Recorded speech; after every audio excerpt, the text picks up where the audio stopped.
One of the most important things when you're being observed is to be relaxed, which is hard to do, especially in the first couple of years, because you feel like you have to prove yourself, and you do have to prove yourself, right? Because every observation counts, and you want to make sure that you put your best foot forward. Of course, you want to have a solid lesson plan, and not just the lesson itself, but also you need to be ready for a backup plan. For example, technology failure. Let's say the video doesn't work. What do? Let's say, also by anticipation, if you know that students are not going to be able to access video, or at least not smoothly, right? Video from their Chromebook. There's going to be the Chromebook is pretty much unreliable a lot of the times. That is a possibility. The Chromebook may or may not be charged depending on the lesson that you're trying to run.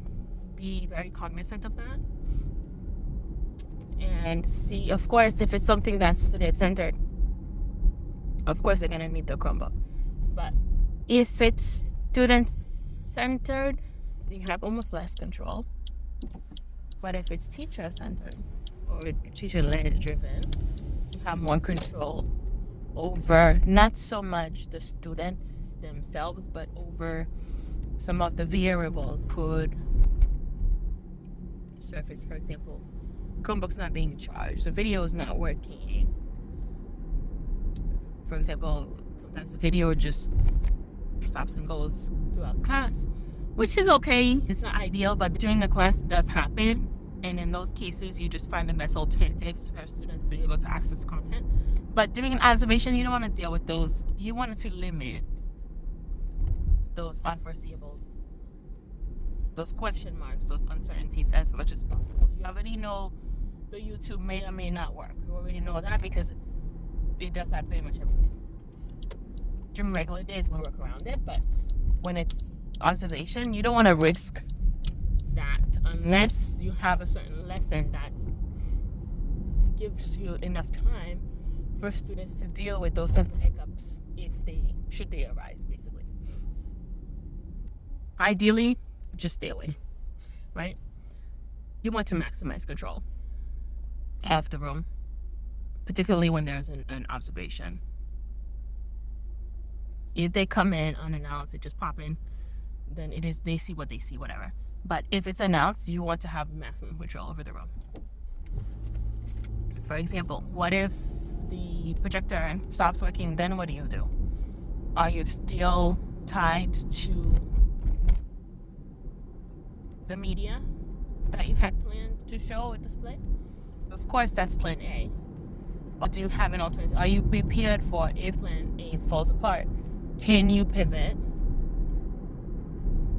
Can you pivot quickly and still run the lesson and still run it on time? That's something to think about. Also, you want to make sure that you're comfortable, right? And comfort comes with, it starts with the body, mind, body. So you need to be in your skin. If you have anything going on within yourself, maybe like allergies or illness or something, or your clothes, even just your clothing, they don't fit right, or whatever the case, or you didn't eat that morning, whatever, anything that's not where it needs to be, that's off track, is a factor that could negatively affect the way that the lesson runs that day. Yes, on regular days, you probably do get sick and then you still have to deliver a lesson. That's fine. But on regular days, you also don't have somebody watching you and looking for certain things. You can still run your class with integrity, but you can still alternate certain things here and there depending on how you feel, depending on what technology is available, depending on your mood. If, for example, you don't have a voice that day, you might just do something different. You might just have a different instruction or a completely different activity if your voice is not available to be able to carry out the lesson step by step. So that's something to really keep in mind is, where are you, even if you don't fix it all, where are you physically? Let's start there with physically, with the body, right? Are you sick? Okay. Do you have a cold? Okay. If you have a cold, then try to save your voice for that lesson.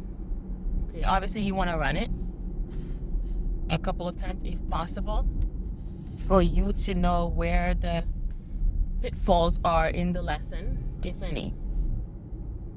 for you to feel comfortable running the lesson smoothly, right? You also don't want to overdo it, right? If you have limited voice, you want to reserve that for